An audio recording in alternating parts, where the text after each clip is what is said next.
지영은 자신이 태어났을 때부터 가정이라는 단어에 배신당한 사람처럼 느껴졌다.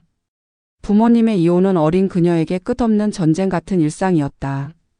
엄마는 장애를 가진 동생을 부양하며 하루하루 지쳐갔고 그런 엄마의 등을 보며 지영은 스스로에게 약속했다. 나는 내 가족을 버리지 않을 거야.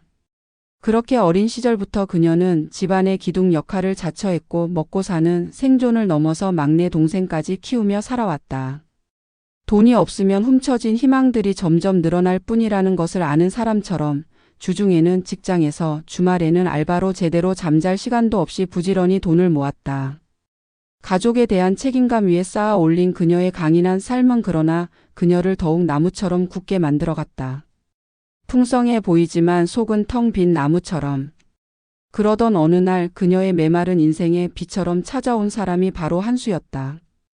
대기업에 다니며 세련된 외모와 차분한 성격을 가진 그는 첫 만남부터 지영의 마음을 흔들었다. 자신이 겪는 모든 현실과 모자람들을 한없이 위로받고 싶은 사람이 나타났다는 감각에 지영은 처음으로 인정했다. 나도 평범하게 사랑받을 자격이 있는 건가? 한수는 완벽한 연인이었다. 그는 지영의 삶의 고단함을 이해하겠다는 듯 다가왔고 자신의 여유와 온기를 나눠주었다. 지영은 비록 자신이 가진 게 많진 않았지만 그의 웃음 앞에서 자주 아이 같은 얼굴로 변하곤 했다. 한수는 그녀에게 늘 말했다. 내가 살아온 길이 얼마나 대단한지 알잖아. 나랑 같이 행복하게 살자. 그게 우리 미래야. 이 말들이 마치 자석처럼 그녀를 끌어당겼다. 그와의 1년은 지영이 처음으로 자기 자신을 조금은 내려놓고 살 수 있는 시간이었다. 그의 사랑은 지쳐있던 그녀를 처음으로 누군가 돌봐주는 삶 속으로 들어가게 만들었다. 그는 어릴 적부터 사랑받으며 자라왔고 그의 집안은 여유있고 화목하다는 것을 지영도 알고 있었다. 한수의 끊임없는 위로를 받으며 어쩌면 자신이 그 그림 속에 자연스럽게 녹아들 수 있을 거라고 착각했다. 그의 손을 잡고 있을 때면 그동안 짊어졌던 짐과 울퉁불퉁했던 길이 잠시 따뜻하고 편안하게 느껴졌다. 이들은 결혼을 약속했다. 지영의 두근거림은 단순한 설렘이나 환상이 아니었다. 몇 년간의 아르바이트와 야근 끝에 작은 결혼 자금도 모아두었고 어릴 적부터 꿈꿨던 내 삶의 행복도 지켜지는 결혼을 앞둔 마음은 설렘보다 더 간절하고 진지했다.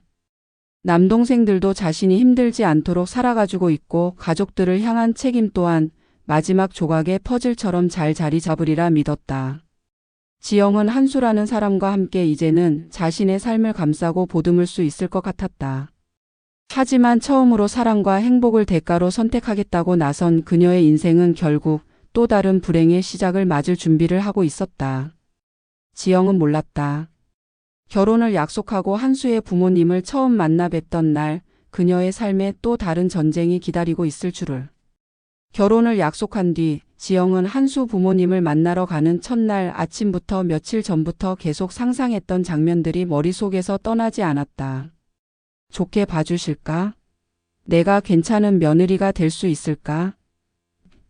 한수 부모님은 사회적 위치도 높고 단단한 가정을 이루고 계신 분들이라는 이야기를 한수에게 들은 적이 있었다. 하루하루를 지키려 싸우는 삶을 살아온 지영의 인생과는 정반대에 있는 안정된 삶이었다. 두 분 앞에서 그녀 자신이 초라해 보이지 않을까 두려움도 있었지만 적어도 내 진심만은 전달할 수 있겠지. 라고 믿었다. 차려입은 옷이 마음에 들지 않아 몇 번씩 거울 앞을 헤매고 손발이 떨리던 그날의 만남. 한수는 그녀의 손을 따뜻하게 잡아주며 미소를 보냈다. 괜찮아. 부모님도 내 진심을 알면 좋아하실 거야. 내가 곁에 있으니까 긴장하지 말고. 그의 말에 마음이 풀리는 듯 했다. 처음 만남은 예상했던 것보다 괜찮았다. 한수의 어머니는 단정한 지영의 모습을 보며 상냥하게 웃어주셨고 아버지 역시 질문 몇 마디를 건네며 그녀를 관찰하였다. 지영 씨 고생 많이 하셨겠어요. 그래도 참 듬직한 분 같네. 살짝 농담을 섞은 남편의 말에 어머니가 고개를 끄덕이며 맞장구를 친 것으로 마무리되었다. 지영은 예상 밖의 좋은 분위기에 마음 한구석에서 안도감을 느꼈다. 생각보다 괜찮을지도 몰라. 하지만 며칠 뒤 상황은 전혀 다른 모습으로 돌아왔다. 한수가 넋이 나간 얼굴로 그녀를 찾아왔을 때 지영은 직감적으로 뭔가 잘못되었다는 걸 느꼈다. 그는 한동안 아무 말도 하지 않고 멍하니 있었다. 왜 그래? 그날 부모님께 무슨 문제라도 있었어? 그녀는 조심스레 물었지만 한수의 입술은 열리지 않았다. 그리고 마침내 무겁게 뱉어낸 한마디. 부모님께서 결혼을 반대하신대. 그 순간 지영의 세상이 멈춘 것 같았다. 결혼을 반대한다니? 이유를 묻자 한수의 목소리가 점점 작아졌다. 솔직히 나도 조금은 미안해. 그래도 듣고는 있어줘. 한수는 죄책감이 섞인 목소리로 이어 말했다. 이유는 단 2가지로 집약되었다. 지영의 가정 환경과 그녀의 직업. 부모님께서 말씀드렸어. 내가 어린 시절 부모님이 이혼하신 거, 그리고 내 동생 중 한 명이 장애가 있는 거, 엄마가 기초생활수급자로 등록되어 있다고 하는 것도 그냥 그러한 현실이 우리 집과 너무 다르대. 어떻게 보면 부담을 느끼셨나 봐. 지영은 말문이 막혔다. 숨이 턱 막힌 것처럼 두 눈이 핑 돌았다. 한수가 말하는 모든 것들이 그녀의 삶 자체를 송두리째 부정하는 것 같았다. 온몸을 짓누르는 이유 하나하나가 지영의 자존심에 못질을 하기 시작했다. 내 출신을 선택할 수 있었던 것도 아닌데 왜 가족 때문에 내가 잘못한 듯 판단받아야 하지? 그리고 그의 말은 계속되었다. 그리고 현실적인 문제들도 있었어. 내가 하는 일이 우리 집안과는 좀 안 맞다고 하시더라. 안정적인 직장을 다니긴 하지만 더 발전 가능성이 있는 면에서 부족하다고 느끼셨나 봐. 내 수입으로는 결혼하고 나서 살아가는데 부담이 될 거라고도 하셨고. 지영은 아무 말도 할 수 없었다. 제 직업이라니요? 제가 무슨 방법이 있었나요? 지금도 최선을 다해서 일하고 있는데 그럼 난 어디서 인정받아야 하죠? 그녀가 가진 모든 것, 그녀가 견뎌온 모든 시간들이 눈앞에서 작은 깃털처럼 가볍게 무시당하고 있었다. 그녀는 결국 한수 앞에서 울음을 터뜨렸다. 너도 부모님 말씀에 동의하는 거야? 그러나 한수는 그녀의 눈물을 보며 고개를 저었지만 담담히 말했다. 아니야. 그렇지만 부모님 마음을 이해는 할 수 있어. 이 말은 그녀를 더 깊은 상처로 밀어 넣었다. 그들은 침묵 속에서 서로를 바라봤다. 한수는 여전히 자신을 사랑한다고 말했다. 하지만 그의 사랑은 부모님의 판단 앞에서 아무런 힘도 발휘하지 못하는 세라믹 그릇처럼 손쉽게 깨질 운명처럼 보였다. 지영은 그렇게 자신의 사랑과 삶 전체가 평가받고 무너지는 순간을 두 눈으로 직접 목격해야 했다. 그녀는 알게 되었다. 한수의 집안은 그녀가 아무리 노력하고 있어도 아무리 진심을 다해도 결코 그녀를 받아들이지 않을 거라는 사실을. 그리고 그 순간 그녀의 가슴속 사랑이던 꿈은 먹구름처럼 서서히 무너지고 있었다. 지영은 홀로 울다가 잠들고 다시 깨어나면 또 눈물이 쏟아지는 나날을 알아내고 있었다. 마치 한수의 말과 그의 부모가 자신을 부정했던 그 순간에서 시간이 멈춘 것만 같았다. 사랑이니 결혼이니 했던 두 사람 사이의 약속들은 이제 허망한 유령 같은 것들이 되어버렸다. 한수의 말이 그녀의 귀에 맴돌았다. 부모님 마음을 이해는 할 수 있어. 이해할 수 있다니 그게 사랑이야? 내 부모의 마음이 너에게 더 중요하다면 나는 뭔데? 시간이 흐를수록 지영은 자신이 한수에 대한 분노보다도 더 큰 허무감에 휩싸여 있다는 것을 느꼈다. 그와의 행복했던 시간들, 만들어가기로 했던 미래, 그의 애정 어린 눈빛조차도 이제는 전부 거짓으로 느껴졌다. 세상이 그녀를 버린 것처럼 느껴졌고 그녀조차도 자신의 미래를 믿고 싶지 않았다. 하지만 운명의 한 조각은 그녀의 삶을 더 크고 치명적으로 흔들 준비를 하고 있었다. 어느 날 그녀에게 예상치 못한 일이 찾아왔다. 아침부터 극심한 메스꺼움에 힘없이 의사에게 향한 그녀는 충격적인 소식을 들었다. 혼전 임신이었다. 하늘이 무너지는 것 같았다. 아이는 그녀가 피하고 싶었던 현실을 뛰어넘어 정면으로 마주하게 만들었다. 지영은 분노와 슬픔 속에서도 어쩔 수 없는 복잡한 감정에 사로잡혔다. 뱃속에 새롭게 자라고 있는 생명을 느끼며 무겁게 가라앉은 세상 속에도 한 가닥 따뜻함이 느껴졌다. 이건 우리 아이야, 이건 내 아이야. 그녀는 혼자 속삭였다. 그러나 그것도 잠시 그녀는 이 사실을 한수에게 알릴지 여부로 갈등했다. 하지만 아이는 두 사람의 몫이었다. 지영은 떨리는 손으로 한수에게 소식을 전했다. 한수는 말을 잃었다. 그는 마치 전날 밤 잠결에서 깨어난 것처럼 그녀의 얼굴을 바라보다 천천히 고개를 숙이더니 희미한 목소리로 말했다. 아이를 정말 낳을 거야? 이 한마디에 지영의 가슴은 다시금 무너졌다. 자신의 이야기를 듣자마자 사랑이나 기쁨보다도 고민과 두려움부터 먼저 선택한 한수. 그는 부모를 설득하겠다며 결혼을 강행하겠다고 약속했다. 하지만 그 순간부터 지영의 머릿속에는 한수의 말과 행동이 떠나지 않았다. 그의 말이 사랑보다 책임감보다 자기 자신을 먼저 걱정하고 있다는 걸 본능적으로 느꼈다. 그 여름날 한수는 부모님 앞에서 임신 사실과 결혼 결심을 전했다. 하지만 이 소식은 전혀 예상치 못한 암담한 반응을 불러일으켰다. 어떻게 이런 결과를 가져올 수가 있니? 내가 제대로 판단을 못한 거야. 그렇게 가정을 가벼이 보며 함부로 선택할 거라면 우리 집안 호적에서 당장 파내겠다. 너는 내 아들이 아니야. 모든 재산도 내 동생에게 다 넘겨줄 거다. 한수의 어머니는 분노를 참지 못하며 소리를 질렀고 아버지는 냉정하게 고개를 저으며 단호한 목소리로 못 박았다. 우리 가문의 얼굴에 먹칠하지 마라. 내가 정말 결정을 강행한다면 너는 이제 우리와 아무 관련 없는 사람이 될 거다. 부모님의 말들은 한수를 벼랑 끝으로 몰아갔다. 한수는 입술을 떨며 지영에게 모든 것을 이야기했다. 하지만 그녀의 얼굴에서 기대했던 희망이나 안도감은 찾아볼 수 없었다. 그녀는 그의 이야기를 들으며 더 큰 절망감에 빠졌다. 너는 왜 날 지켜주지 못하는 거야, 한수야? 지영은 속으로 절규했다. 결국 한수는 부모님의 강압과 그로 인한 자신의 두려움을 극복하지 못했다. 그는 그녀를 떠나기로 결심한다. 미안해 하지만 나도 이 상황에서 도망가고 싶어졌어. 너무 무서워 우리 여기서 멈추자고 말하면 너도 괜찮지 않겠어? 그의 목소리는 마치 자신조차 확신이 없다는 것을 고백하는 것 같았다. 지영은 그대로 무너져 내렸다. 그녀는 사랑했던 남자와 함께하기로 했던 약속과 무엇보다도 그가 떠안아야 했던 책임 모두를 잃어가는 것을 느꼈다. 도망간다고? 내가 그렇게 쉽게 떠날 수 있다면 그동안의 사랑은 뭐였니?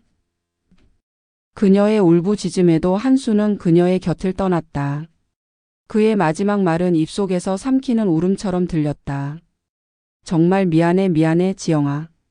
그렇게 지영은 혼자 남았다. 모든 것을 잃어버렸음을 깨닫는 찰나 그녀는 자신의 몸을 지탱하지 못한 것처럼 무너져 바닥에 주저앉았다. 그리고 그녀는 병원에서 유산 판정을 받았다. 그녀가 품었던 마지막 희망 아이마저 그녀를 떠난 것이었다. 한 남자의 배신과 세상의 잔혹함 그리고 자신의 무력함. 지영의 삶은 사랑이라는 이름으로 남겨진 폐허가 되어가고 있었다. 병원 천장의 하얀 형광등 아래서 지영은 깊은 어둠 속에서 깨어났다. 몸이 늘어져 겨우 움직일 수 있었고 저릿한 통증 속에서 현실을 깨닫고 싶지 않았다. 의사와 간호사의 무뚝뚝한 표정과 짧은 한마디는 그녀의 심장을 송곳으로 찌르듯 관통했다. 유산됐습니다. 그 말을 듣는 순간 눈앞은 하얘지고 머리는 텅 비었다. 배 속에서 스스로 살겠다고 꿈틀거렸을 작은 생명이 아직 세상에 발도 내리지 못한 채 그녀를 떠났다는 사실을 받아들이기까지는 몇 초가 걸리지 않았다. 아이는 이 치욕적인 현실을 이기지 못하고 떠나버린 것이었다. 그토록 붙잡고 싶었던 작은 희망마저도 이제는 남아있지 않았다. 이건 모두 내 잘못이야. 한수 때문이야. 아니 그의 부모 때문이다. 감정은 방황하며 그녀의 가슴속을 헤집고 돌아다녔다. 누구를 탓해야 할지 몰라 모든 것을 자신 탓으로 돌리는 순간조차 있었다. 그리고 마침내 진짜 폭풍 같은 분노가 그녀를 집어삼켰다. 그녀가 이 모든 굴욕과 멸시를 견딘 이유, 그 모든 무시와 아픔을 참으며 버팀목이 된 것이 바로 한수였다. 그의 한마디 말이 단 한 번의 용기가 그 모든 것을 바꿔줄 수 있었다. 그런데 그는 떠났다. 모든 책임을 약속을 그리고 그녀와 아이를 버렸다. 한수를 처음 알던 날부터 지금까지의 모든 기억이 머릿속을 맴돌았다. 마치 그녀의 뇌가 스스로 고문하듯이 행복했던 순간들만을 재생시켰다. 그가 처음 그녀에게 미소 짓던 모습, 어깨를 감싸 안아주던 따스한 손길, 내가 항상 너의 곁에 있을게. 라고 속삭이던 그의 목소리. 그런 순간들이 현실의 배신감과 교차되면서 지영의 가슴은 해집히고 갈라졌다. 한수는 그를 믿었던 그녀를 완전히 등졌다. 유산 판정을 받은 그녀는 그의 얼굴을 한 번이라도 마주하기 위해 전화를 걸었지만 그의 번호는 더 이상 연결되지 않았다. 몇 날 며칠 그녀는 핸드폰을 끌어안고 대기했지만 한수로부터의 연락은 없었다. 모든 침묵은 그의 선택이었다. 그는 부모의 말에 무릎 꿇었을 뿐 아니라 이제는 그녀의 존재 자체를 부정하고 있었다. 지영은 모든 것을 잃었다. 한수를, 아이를, 자신의 미래라고 믿었던 평범한 쌈까지. 그의 이탈은 단순한 연인과의 이별이 아니라 그녀의 모든 것을 부정당한 것이었다. 그리고 그녀는 깨달았다. 부모의 품 안에서 사랑을 배우고 쉬이 기댈 줄 알았던 것이 한수였고 싸워야 할 진짜 싸움 앞에서 그는 더럽혀지기 싫어 뒤돌아섰다는 것을. 이것은 단순한 사랑의 끝이 아니었다. 사랑의 가면을 쓴 배신이자 차갑게 외면당한 신뢰였다. 그녀가 지키고 싶었던 모든 꿈은 한수의 손으로 산산이 부서지고 이미 흩날려버린 파편들 속에서 그녀 홀로 남겨진 삶이 시작되려 하고 있었다. 아이는 그녀에게 유일한 삶의 이유가 됐었다. 한수가 떠난 뒤에도 지영은 배 속의 생명을 느끼며 자신을 달래고 스스로를 위로했다. 그래, 한수가 없더라도 너만큼은 나와 함께 해줄 거지? 무슨 일이 있어도 내가 널 지켜줄게. 내가 너의 아빠도 엄마도 되어줄게. 그렇게 스스로를 다독이며 그녀는 다시 일어설 힘을 찾으려 애썼었다. 하지만 운명은 그녀에게 더할 나위 없이 잔혹했다. 한수가 사라지며 시작된 이 상처에 이제는 무엇보다 소중한 생명조차 빼앗아 간 것이었다. 병원에서 퇴원한 지영은 집으로 돌아와 마주한 현실에 한동안 숨도 쉬지 못했다. 그녀의 집은 늘 그래왔듯 냉랭하고 적막했다. 침묵만이 가득 메운 방 안, 이곳에는 이제 아무것도 남아있지 않았다. 모든 것이 옅고 희미하게 보였다. 벽에 걸려있던 그녀와 한수의 사진은 이제 너무나 잔인하게 느껴졌고 손에 닿은 한수와의 추억은 마치 칼날처럼 손끝을 베어가며 그녀를 더 아프게 만들었다. 지영은 허공만 바라보며 머릿속에서 같은 질문을 반복하며 고통 속에 몸부림쳤다. 내가 이렇게까지 사랑했는데 왜 이 모든 것을 잃어야 했을까? 내가 부족했나? 누가 정한 기준에서 왜 나는 늘 버려져야 하는 존재일까? 사랑으로는 부족했나? 왜 나는 항상 빼앗기기만 하지? 머릿속에 울려 퍼지는 이 질문들은 답이 없었다. 아무도 그녀에게 어떤 위로도 해주지 않았고 그녀는 세상의 유일한 침묵 속으로 빠져드는 듯했다. 그녀의 병든 자존심까지 깡그리 부서진 지금 이제 스스로를 위로할 여력조차 없었다. 어린 시절 모든 것을 혼자 버텼던 기억이 떠올랐다. 부모의 이혼, 장애를 가진 동생을 돌보며 애써 웃었던 날들, 그리고 모든 것을 견디며 커왔던 세월. 그녀는 어릴 적부터 한 번도 제멋대로 꿈꿀 자유조차 없었다. 현실의 무게는 늘 그녀를 짓눌렀다. 그리고 이번 한수와의 사랑이 그녀에게 유일한 탈출구처럼 보였었다. 누군가를 사랑하고 사랑받으며 새로운 가정을 이루어 평범한 삶을 살아갈 수 있다는 그 작은 희망. 그러나 그것마저 산산조각 났다. 한수는 떠났고 한수의 가족은 그녀를 모욕했으며 아이는 그녀를 뒤로한 채 세상을 떠났다. 지영은 마치 세상 속에서 완전히 고립된 섬처럼 홀로 남겨졌다. 그녀의 사랑은 전부 거짓된 약속이었고 남겨진 것은 빈 껍질 같은 자신의 삶뿐이었다.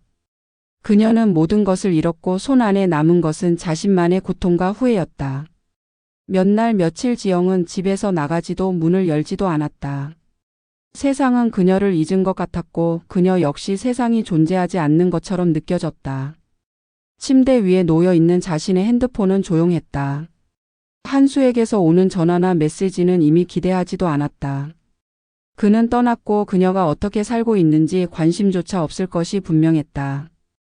그러던 어느 날 그녀는 자신의 옷장에서 한수와 함께 찍은 사진들이 담긴 작은 상자를 발견했다.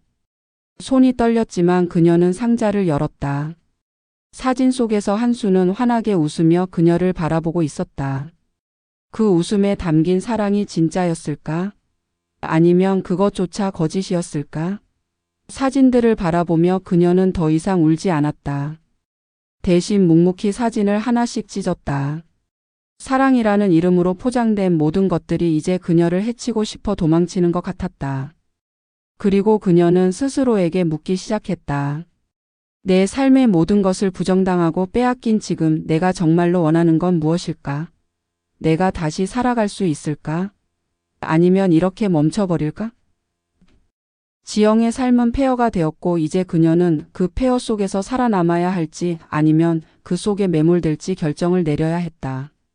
그러나 분명한 것은 그녀가 사랑이라 믿었던 것은 단순한 도피처였고 그녀 자신을 기대어 설 수 있는 유일한 지점은 결국 스스로라는 사실이었다. 모든 것을 잃은 잿더미 속에서조차 그녀는 여전히 숨을 쉬고 있었다. 그리고 그 숨은 마지막 남은 희망이 될 준비를 하고 있었다. 시간이 지난 뒤 지영은 그 누구보다도 강인한 모습으로 새로운 길을 설계한다.